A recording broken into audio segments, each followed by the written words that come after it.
Your Highness, could we first of all have some facts about your people? Where are they, and about how many are there, and what in fact is the Ismaili sect? Well, the Ismaili sect is part of the Shia branch of the Muslim religion. They number between 10 and 50 million.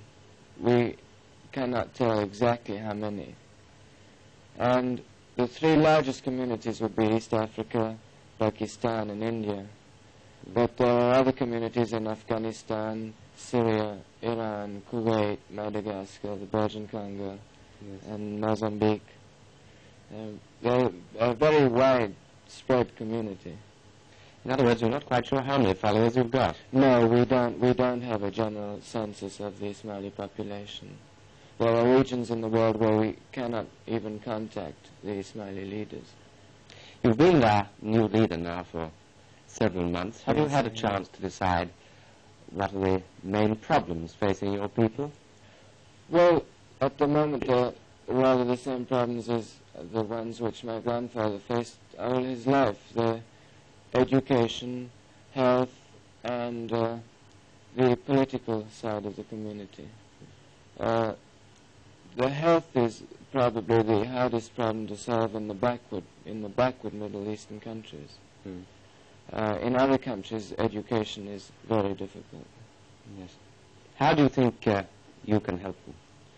Well, through education, you can send out teachers, you can form night schools, you can train teachers to go from one country to another and train people on the spot for children. For health, you can set up hospitals, maternity homes, and you do the same thing as for teaching. You train nurses and you send them out to show the Ismaili women about health for children, other things like that.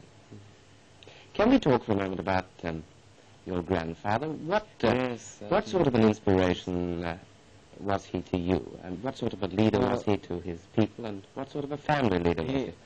He was a most extraordinary leader in the sense that anybody who came in contact with him was immediately felt very, very close to him.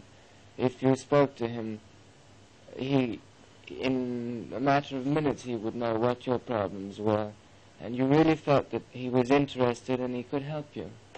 And this went both for his family and for the Ismaili people. They used to come to him with problems, and he used to be able to understand them very, very quickly. And he guided all the members of his family. Every time he saw them, he would give them advice and see that they were happy, and if he could help them, he always would. It sounds as if you went for advice. Yes, as often as you needed it. I went to him very often for advice. Now, what about you? You've been at Harvard University for 3 years. Are you going to go back and finish whatever you were doing? What was it? Well, I would like to go back to Harvard if I can. It's difficult to know whether I can carry on university work and fulfill my responsibilities at the moment.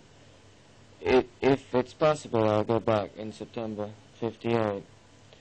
There's a lot that you can learn through university education, particularly from the Islamic point of view. Yes, what do you study?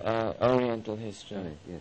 And it's a wonderful subject to study in college because you get a chance to get the religious background as well as the political and social background.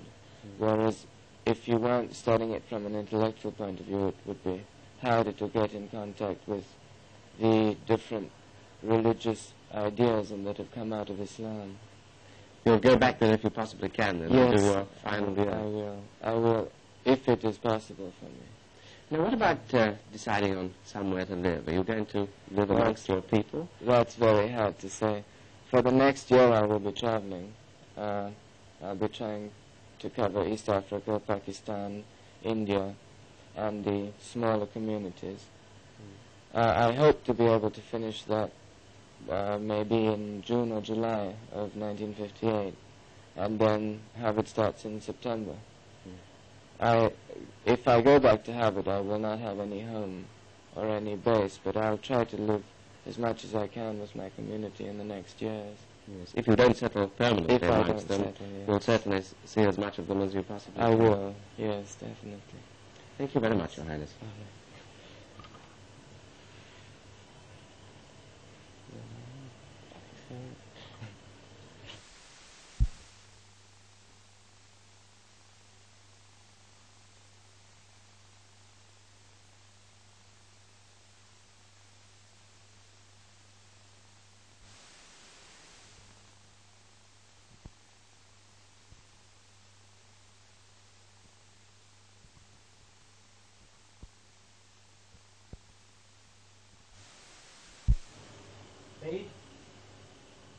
Could we first of all have some facts about your people, about how many followers have you, and where are they, and what exactly is the Ismaili sect?